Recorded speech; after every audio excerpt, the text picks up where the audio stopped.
Jaya Radha Madhava Kunja Bihari Radha Madhava Kunja Jaya Radha Madhava Kunja Bihari Radha Madhava Kunja Bihari Gopi Jana Vallabha Girivardhari Gopi Jana Vallabha Girivardhari Gopi Jana Vallabha Girivardhari Gopi Jana Vallabha Girivardhari Jasodandana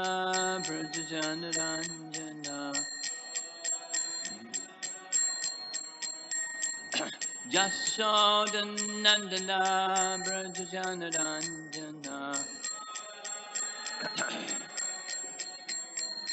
Jamunatira Vanachari Jamunatira Vanachari Jaya Radha Madhava Kunja Bihari Madhava Kunja Bihari Jaya Radha Madhava Kunja Bihari Madhava Kunja Bihari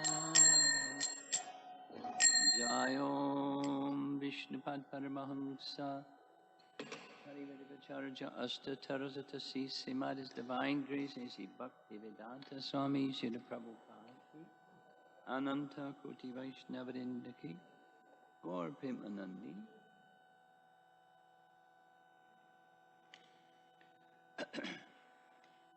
Om Namo Bhagavate Vasudevaya Om Namo Bhagavate Vasudevaya Om Namo Bhagavate Vasudevaya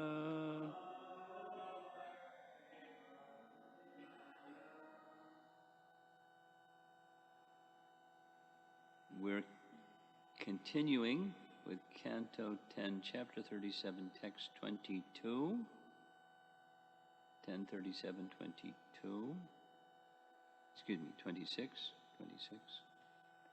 And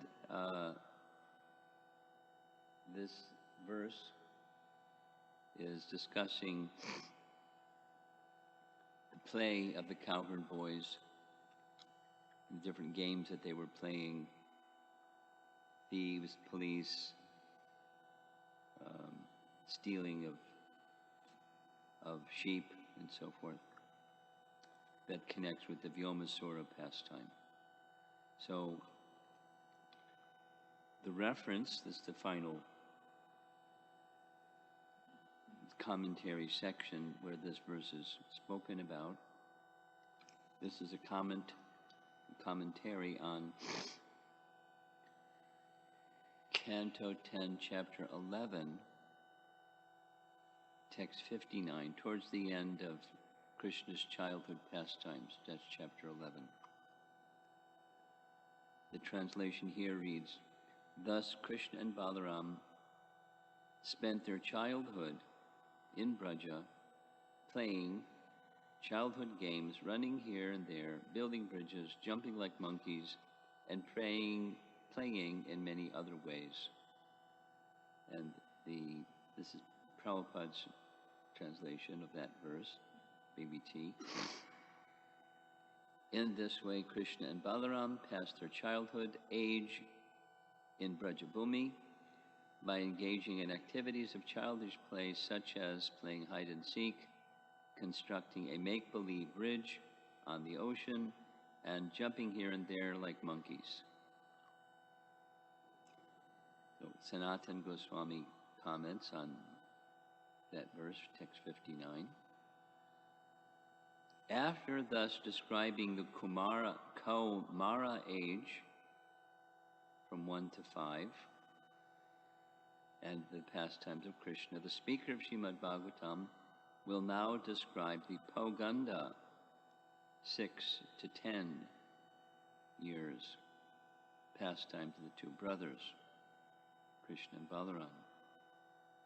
This verse gives a summary of Lord Krishna's Kaumara pastimes. So, Vishwanath Chakravarti Thakur really gets into it about the dating of Krishna's pastimes, which is something somewhat different than what Sanatana Goswami is here saying. What Sanatana Goswami is saying, Vishwanath Chakravarti Thakur also comments, standard is Kumara age is 1 to 5, Poganda is 6 to 10, but he says Krishna just grew up fast. So he was already doing things that a 5-year-old does when he was 3 years old, without the details. But this is Sanatana Goswami, so we're just reading. So this is the 1 to 5 years old. So when the childhood pastimes is the Kumara age, and it was just very playful. And here's some of the summary of some of the playful things that the children did, or Krishna and his coward boyfriends. So in this verse, text 59, the word Jahatur Vraje means enjoying the pastimes like these, Krishna and Balaram remained hidden in the land of Braja. Braje here hints that no other pastimes in any other place are like Lord Krishna's Kumara pastimes in Braja. Thus, the supremely exalted status of Braja is declared. The word Nilayana refers to the game where one boy hides and the others search for him. Hide and seek, we generally call it. Or, this word may also refer to the following pastime to be described in the later words of Srimad Bhagavatam. Here we are, 10:37:26, which translates, later that morning, Krishna went to play with his cowherd boyfriends on top of Govardhan Hill. They were imitating the play of thieves and police. Some of the boys became police constables, and some became thieves, and some took the role of lambs or sheep. Here, Setu Bandha means using mud and other articles to stop a stream of water. It has other meanings too. Mud and other articles to stop a stream of water. Or it may mean to please his friends, who yearned to see the bridge built by Lord Ramachandra. Krishna and his friends assumed the role of monkeys and built a bridge as they were playing in the waters of a lake. That pastime occurred to the west of Lord Krishna's birthplace in Mathurapuri. It's really nice to have a picture in your mind of what's the layout of Vrindavan. Where's Gokula? Where's Mathura? Where's the Vrindavan forest? Where's Govardhan Hill? Where's Nandagram? Where's Varsana? Very kindly,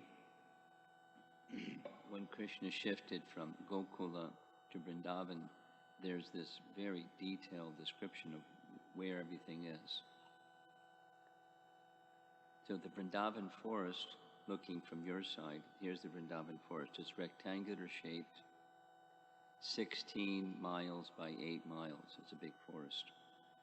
And Mathura is down here, a little south, southwest, but mainly south, according to that description in Krishna's shifting. It's chapter 8, beginning of chapter 8. So if you go west of Mathura Puri, or Mathura, that's where Krishna and the cowherd boys were at that time, playing. Some lake there, doesn't say where. The word viharai is in the plural because the Lord had many pastimes, and also because he enjoyed them again and again. This is Sanatana Goswami speaking. The word atibihi hints at many other pastimes, such as playing games where balls are thrown. Boys like to do that. Even Krishna's cowherd boyfriends, they like to do that. Vishwanath Chakravarti Thakur writes, this is the last little section. He's commenting on this last verse of chapter 11, and he points to a verse in chapter 12, where Maharaj Parikshit inquired, "Oh, great sage, how could things done in the past have been described as being done in the present?" Lord Krishna performed his pastime of killing Aghasura during his Kumara age. How then, during his Poganda age, could the boys have described this incident as having happened recently?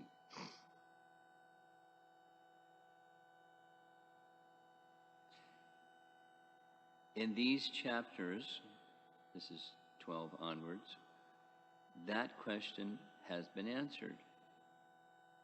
After thus completing his answer to Maharaj Parikshit's question, Srila Shukadev Goswami continued his service of narrating Krishna's pastimes. So again, making reference to our verse, for the last verse of chapter 11. Here, Jahantu means they were hidden. That's some of the cowherd boys were hiding, hide and seek. Right? And Nila Yanai means with pastimes where one boy hides and the other search for him. And Viharai means with the pastimes of his other incarnations, pastimes like building the bridge, journeying to Lanka, and churning the milk ocean.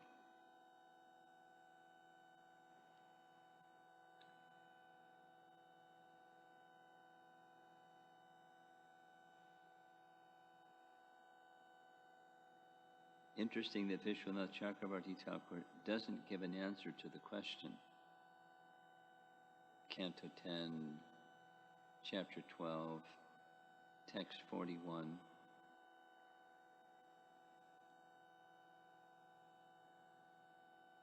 There's two answers that I'm aware of that are given.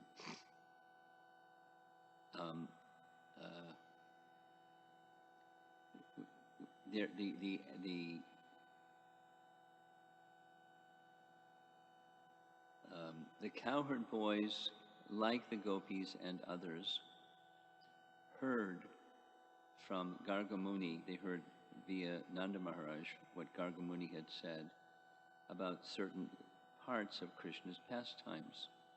Now we know at the birth ceremony there was some 8 verses where he made some forecast. And apparently there's other times when Gargamuni gave some other details about Krishna's childhood. And so in some cases, our acharyas say, they knew, knowing what Gargamuni said, Even before things happened, they had anticipated certain things would happen. Certainly that's the case of the gopis. Or another answer is it was just narrated as if it happened, and the chronology is not as it appears sequentially in the Bhagavatam unfolding of stories. So what that means is, we heard this, right? The Vyomasura story happened early, but it was only narrated by Shukadeva Goswami later. That's one picture.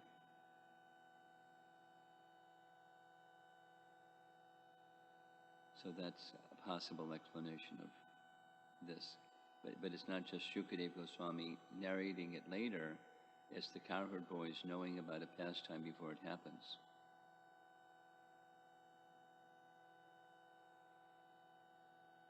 I think tomorrow, because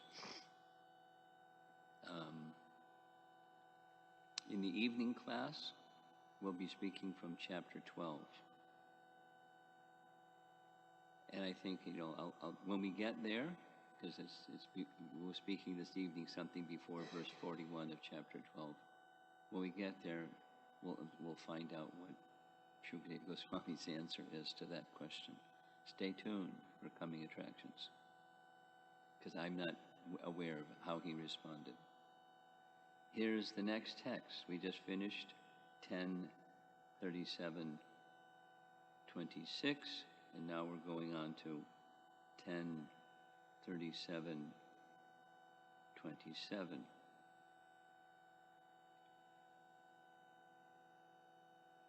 In that game, O king, some acted as thieves, others as shepherds, and others as sheep. They played their game happily, without fear of danger. Vishwanath, there's no BBT commentary. Vishwanath writes, they played without fear, kutaha bhaya. They were without fear because whoever was stolen, or whoever stole, and all the protectors as well, were friends. That was one of the logical arguments that Mother Jasoda gave when the cowherd boys told her that Krishna had eaten dirt. He said, they're liars. And Mother Jasoda said, they're not your enemies. They're your friends. So why would they lie? They're not trying to hurt you. So this is that kind of word. They're all friends. There's another reason Krishna was there. But they're amongst friends, so no worries. Jiva Goswami writes, this describes the game. What's the game? They stole the sheep at ease without any shouting, even though killing,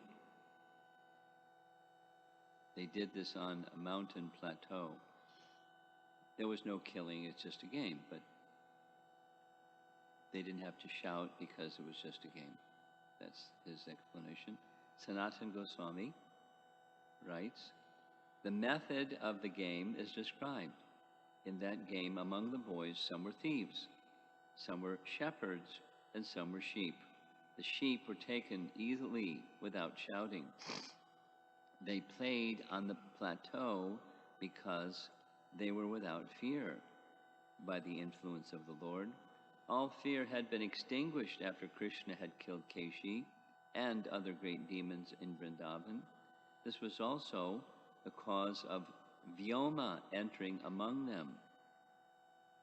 They could only become happy by playing without fear, or there was no fear of time, since they did not worry about being separated from the Lord. O king, you understand, since when there is a king, the population is without fear. They were protected, so they were without fear. So Vyomasura is about to enter. And we're going to hear a little bit about Vyomasura's whole story. We'll start with, there's three things.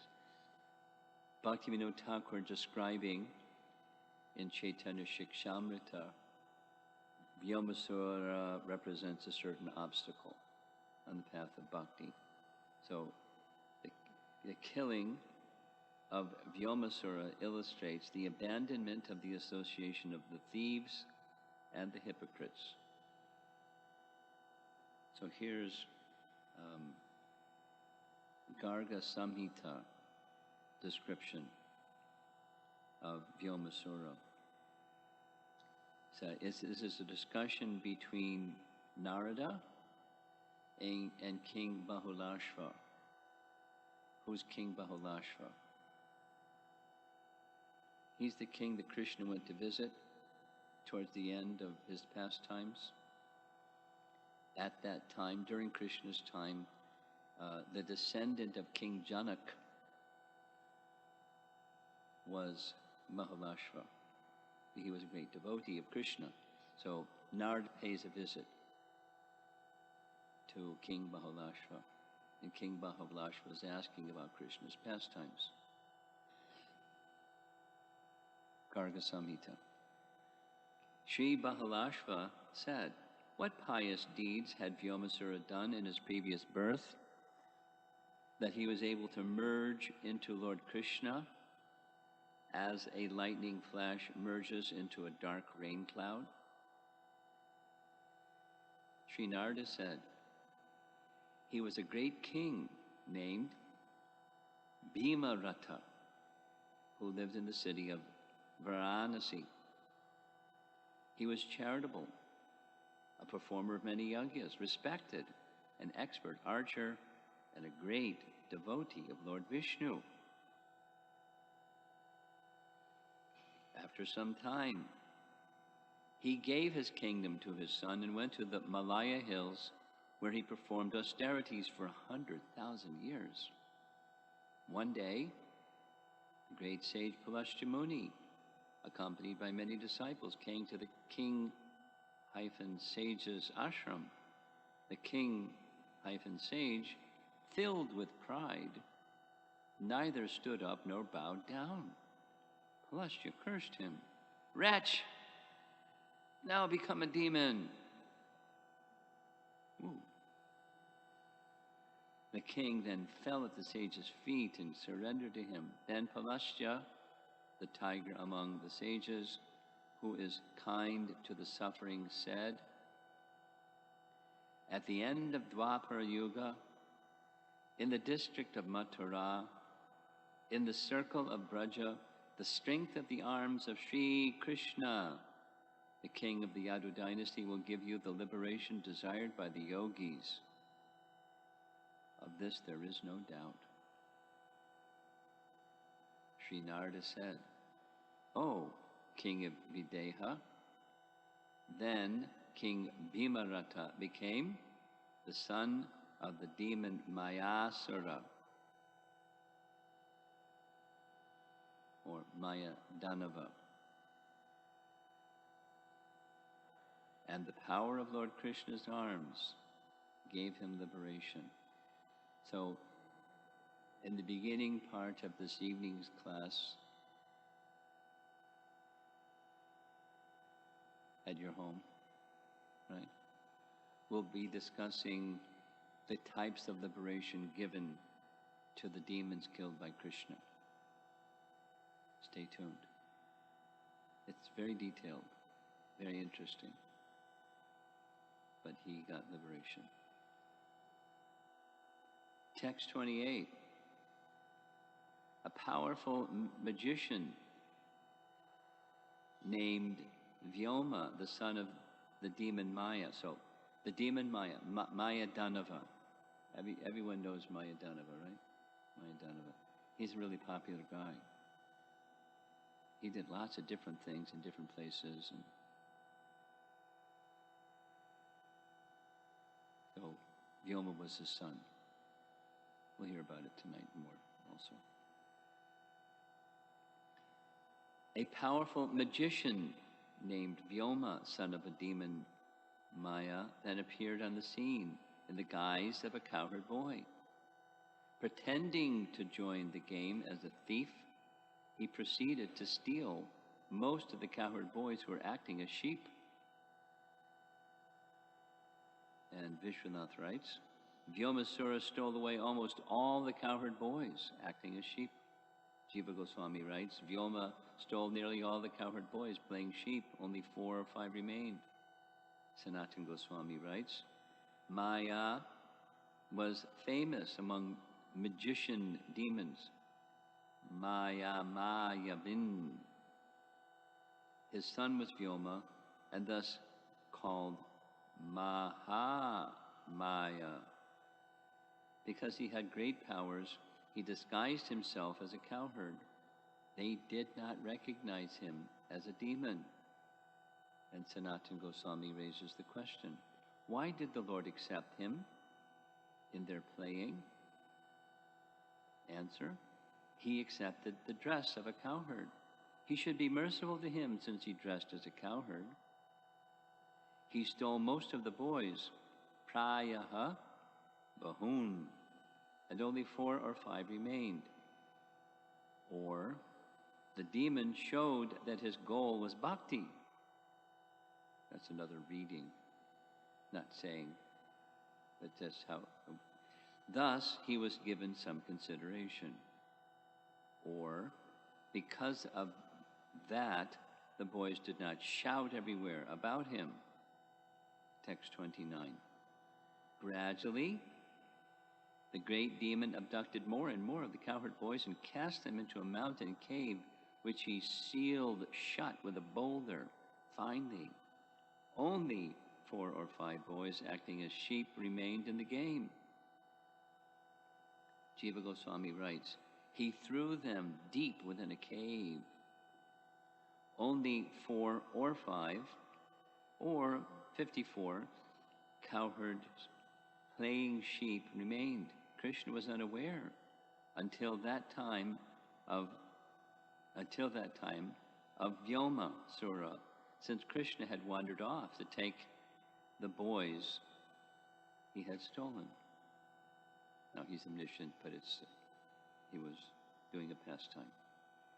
He threw them deep within a cave, Sanatana Goswami writes, until only 4 or 5 cowherds playing sheep remained.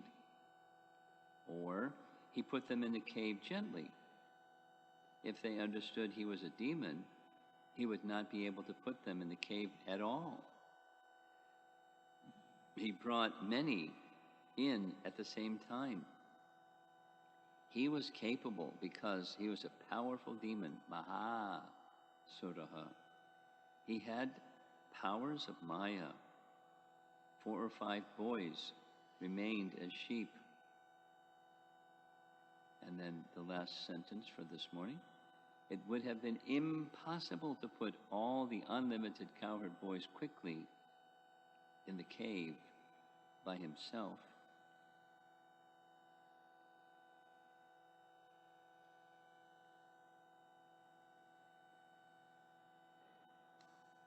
Maybe some of you heard the class when we were just describing the childhood pastimes of Krishna when he began herding the calves. This is chapter 11.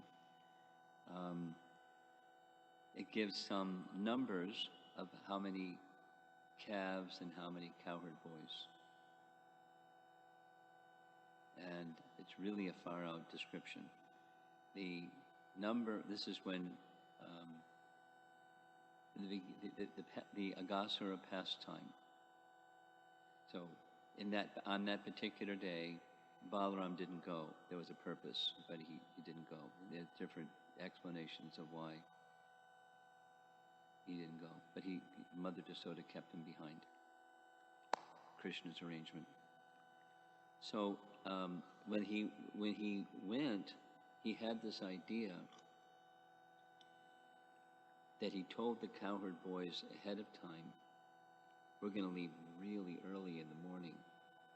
So bring packed lunch with you.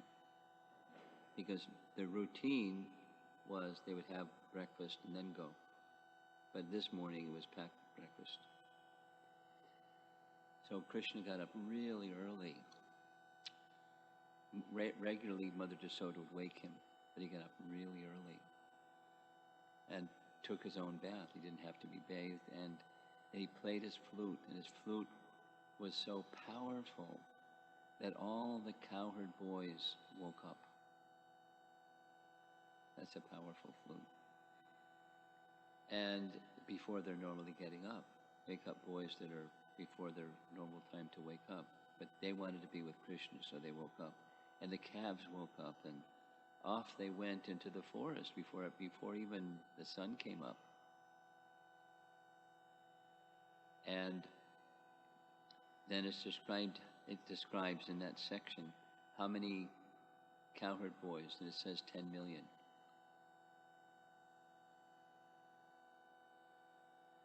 And for the calves, it was asankhataha. And to calculate what asankhataha is, there's some number, which I forget the Sanskrit term, but it's got a whole lot of zeros, times one of those, times one of those, times one of those, and that has a certain number, and beyond that is asankhataha. I mean, it's a finite number, but too many to count. That's asankhataha.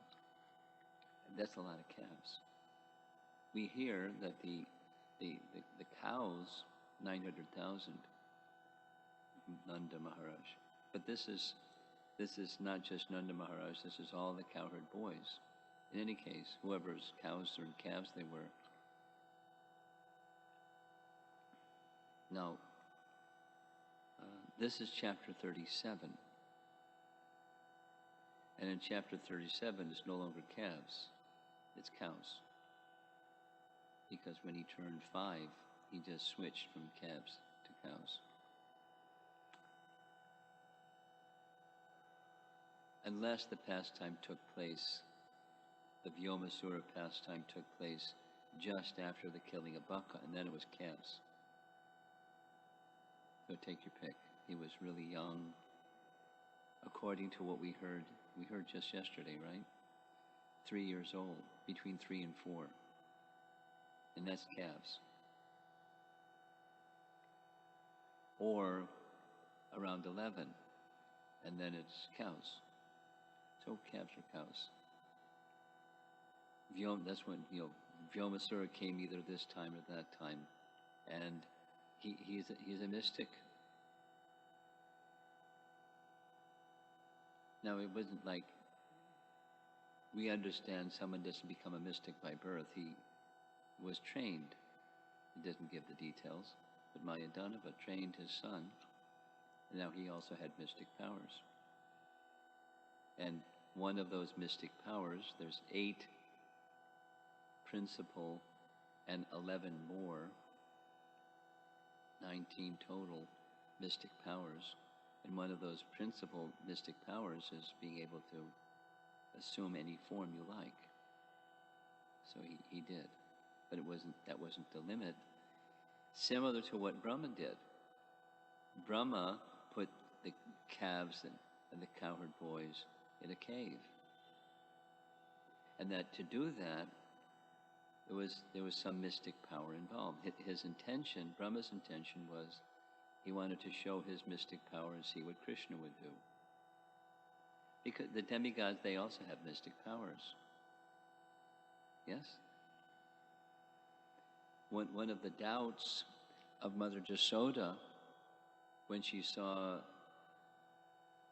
the universe inside Krishna's mouth, one of the options that she ruled out was maybe this is one of the Deva Maya mystic powers of the Devas, but then she ruled it out thinking, no, I'm too inconsequential. Why would they bother showing some Deva Maya, demigod's mystic power?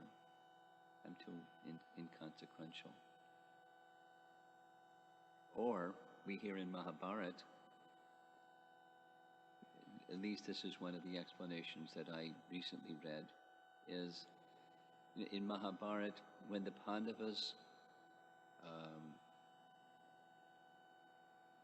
left the world, it is sometimes said they had to see hell. You're familiar with that, right? Pranidhi, you're familiar with that? The Pandavas had to see hell before they went to heaven. You're not aware of that. Some people are aware of that. One explanation that I read, I can't remember where, it was in heaven, and it was a power, a mystic power of Indra to show them a mystical hell. It wasn't hell, it was Indra's power, and then they entered heaven.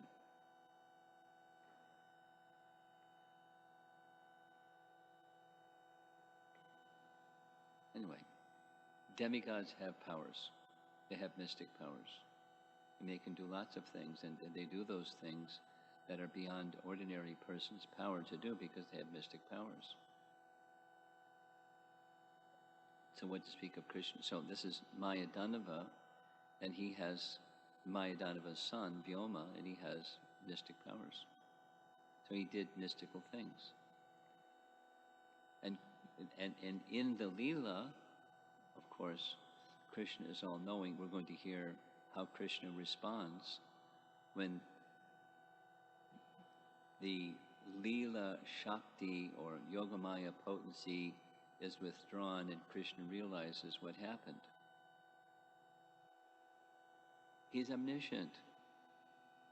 So how he had to realize something? Because Yogamaya was covering his understanding for purpose of the Leela. And so, the cowherd boys were in danger. When he went inside the cave, we'll hear, they looked as if dead. And then a description, they weren't dead. They had just fainted, and they fainted for two main reasons. It was really hot in the cave, kind of like when the cowherd boys were in the body of Aghasura. They had lost external consciousness because of the heat of Aghasura's body. And there was the feelings of separation from Krishna. So, how did the cowherd boys, who were kept in a cave during the Brahma Vimohan Leela for 1 year, how did they survive? And what did they eat? Ask your boys if they're ready to fast for 1 year.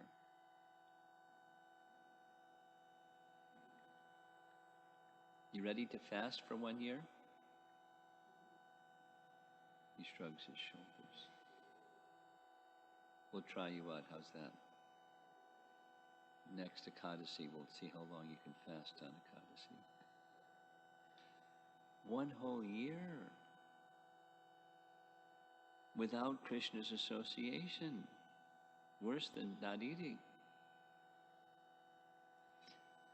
But they were covered by Yogamaya potency such that they weren't hungry, they weren't sleepy, they weren't feeling numb, but just they weren't feeling their normal feelings. And then Krishna arranged that they would be released from that cave where Brahma had put them, and now they're sitting, having lunch, looking around, seeing Krishna coming back and saying, oh, you're so attached, you can't be away for us for a moment. Sit down, let's finish lunch. I mean, the sense of time and space in Krishna's pastimes are very flexible. This is an explanation Bhakti Chaitanya Maharaj likes to give. Very flexible. That's like in Govardhan, in Dwarka. Time is very flexible. And space is very flexible. How did Krishna go all the way from Nandagram to the Kaliya Lake, and then the cowherd boys go all the way back from Kaliya Lake to Nandagram to get Mother Yasoda and Nanda and come back again? And they didn't have a taxi. Time and space are very flexible. And if we think, oh, that's silly, then you'll never understand Krishna's pastimes. He can move his energies however he likes. No problem. No problem for Krishna. So he was not mindful of what Vyomasura was up to. And then he noticed his dear cowherd boys were missing. So he sprang into action. First he finished Vyoma, then he found the boys. He followed the path of the footprints of Vyoma to the place where they were kept. But he's omniscient, he doesn't need to follow footprints. He's just playing pastimes. And the cowherd boys, once Krishna found them, yay!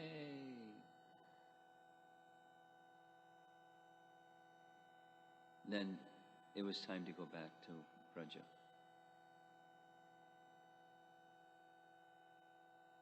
One description I read is, it was minimum twice per day, once before lunch, once before going back.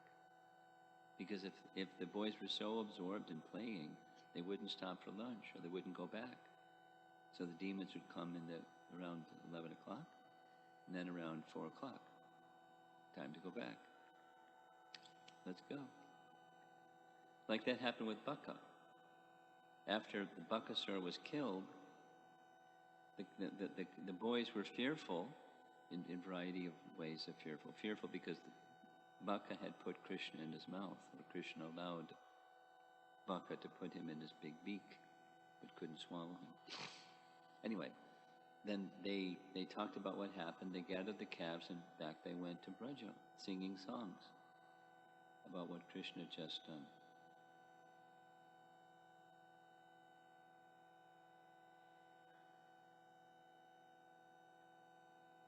What a festival.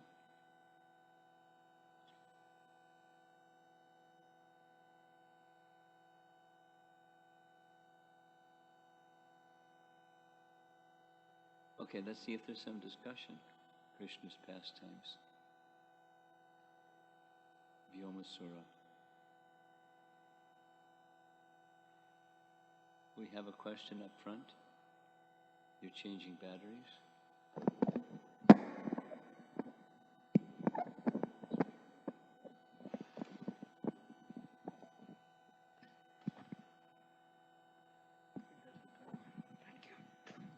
Maharaj, you said about three things, like Bhakti Vinod Thakur said something about Bhyamasura, like atheist, and what are the two other two I could not catch. Can you repeat?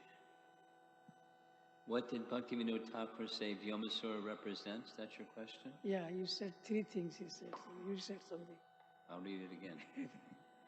Thieves and deceivers. That's my memory.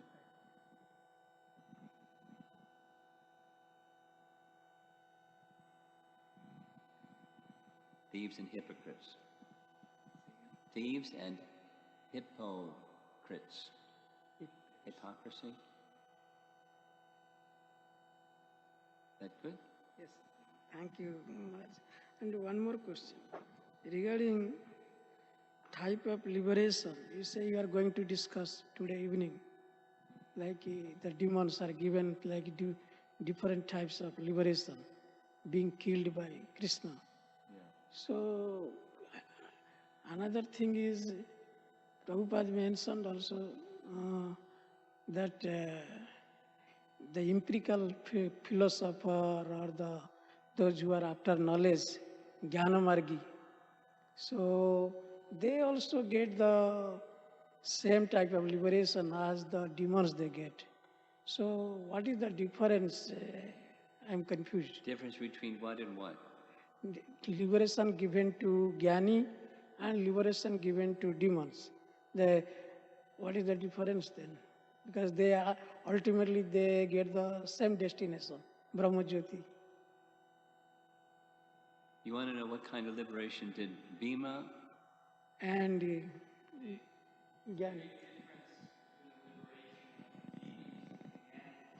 The demons and the Gyanis. Okay, thank you for helping. any difference between the liberation of the demons and the Gyanis?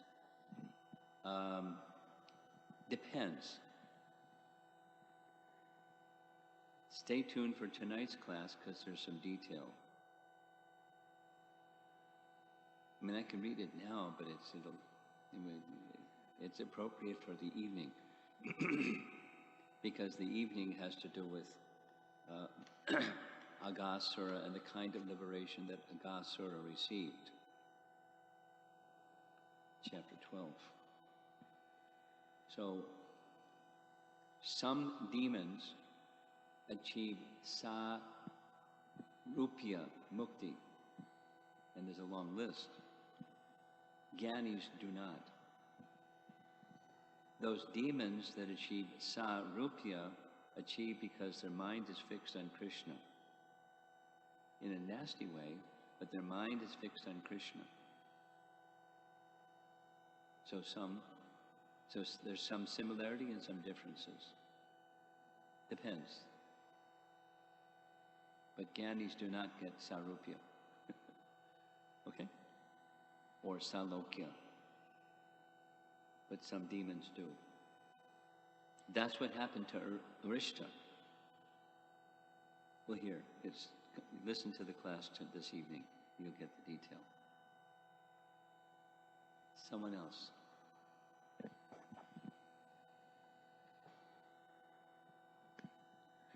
This is related to yesterday's class. Is that okay? Yesterday morning. Sure. You were reading how, from the verse of the Bhagavatam, that Narada Muni, after discussing with Krishna, he went off, and then Krishna saw him off. Then you were reading from the commentary that why would anybody want to leave the association of Krishna and Braj, such a sweet association. I was trying to think that for us, the saintly association, when we get the association, from time to time, the circumstances are that there is a tendency to,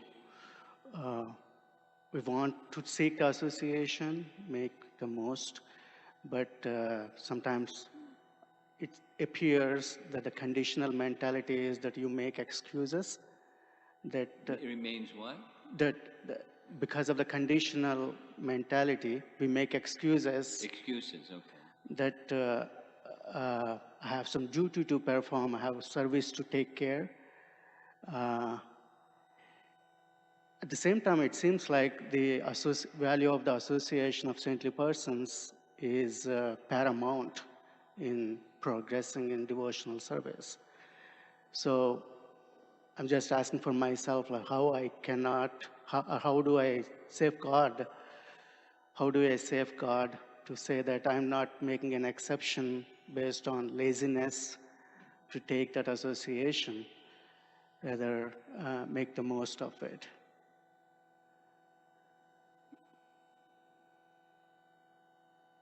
Well, built within your question is the answer to your question. And that is, association is to help you advance in your service. So then here comes some service.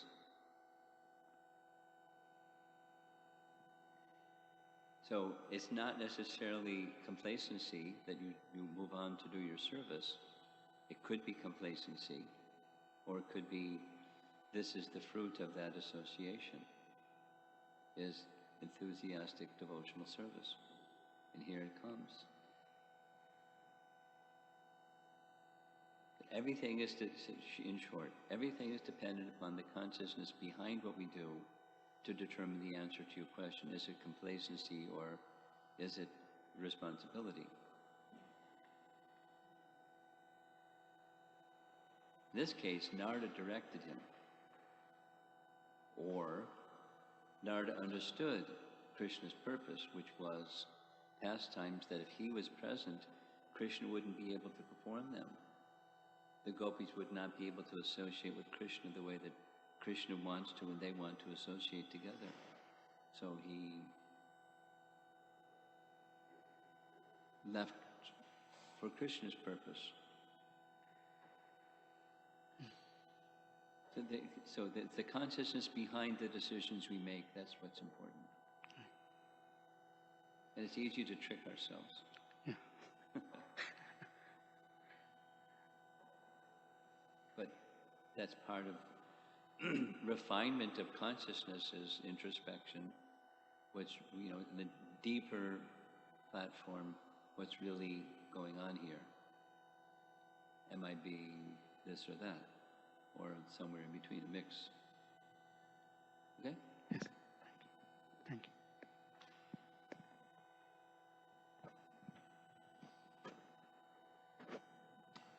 Maharaj, you mentioned that Vyomasura can represent anarthas associated with children. Anarthas associated with children, one of the deeper or...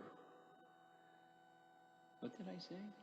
The demons also represent anarthas, and I thought yesterday you mentioned how one anartha mentioned by Bhaktivinoda Thakur of Vyomasura is anarthas related with children. Do you remember that? I don't remember that. I can go back and read it. You want me to go back and read it? I think that was in either Sikshamrita or... No, I'll go back. So you pause on your question, and I'm going to go back.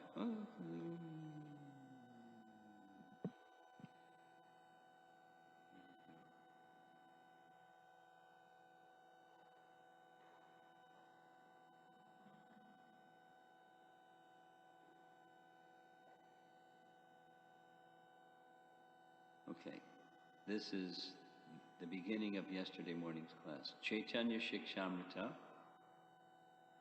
says, the illusion of being a great devotee or acharya is represented by Keshi. Vyomasura, son of Mayadanava, represents thieves and fake devotees. Sri Krishna Samhita says, the 14th obstacle in developing love for Krishna is stealing others' property and speaking lies. This creates disturbances in Braja in the form of Vyomasura. Okay. You heard something the rest of us didn't hear.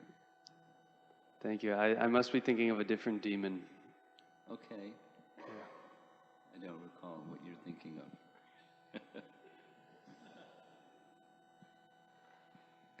Back in the front. Maharaj, perhaps it's the demon Vatsasura. I see Acharya Nishta nodding. In Vatsasura, Bhakti Siddhanta Saraswati Thakur refers to a sense of childishness as an anartha. I can't remember the details of it right now. But it's not a child, it's the childishness in certain aspirants. I'll find it right now.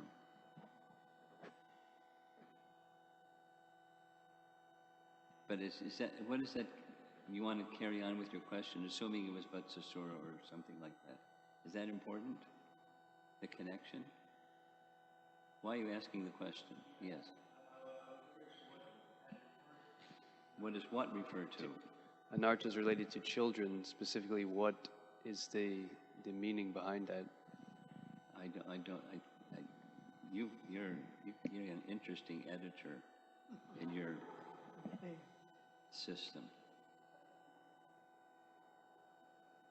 Well, that's their previous lives. That's not the one.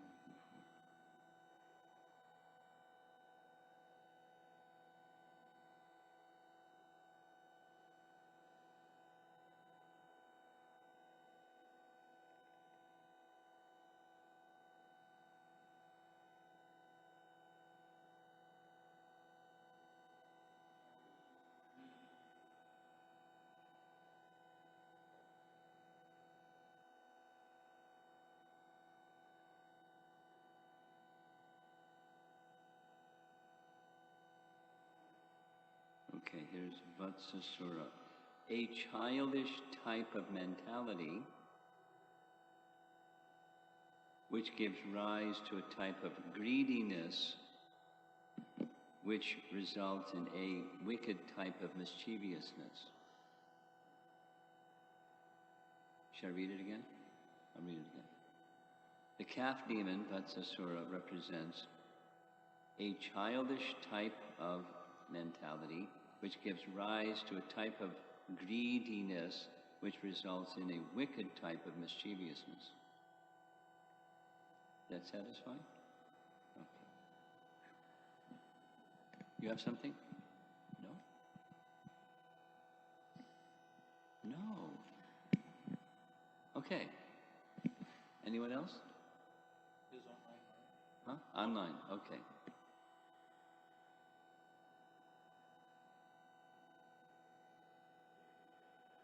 This is from Amara Mataji.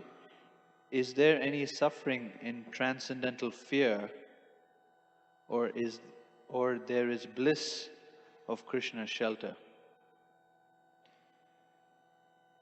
It's an intensification of shelter taking, which is bliss. There's feelings, but it's a transcendental feeling that leads to intensification of shelter taking. Next. Same person asking, how do Vrajavasis take shelter of Krishna when they don't know that he is God? They love him.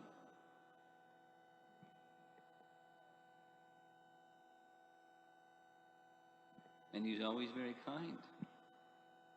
They take shelter of someone who's loving and very kind. And, you know, he always, when they take shelter, he takes care of things. He has power, although he's a little boy. So they're fine, taking shelter. Next. That's it. That's it. Prabhupada ki jai.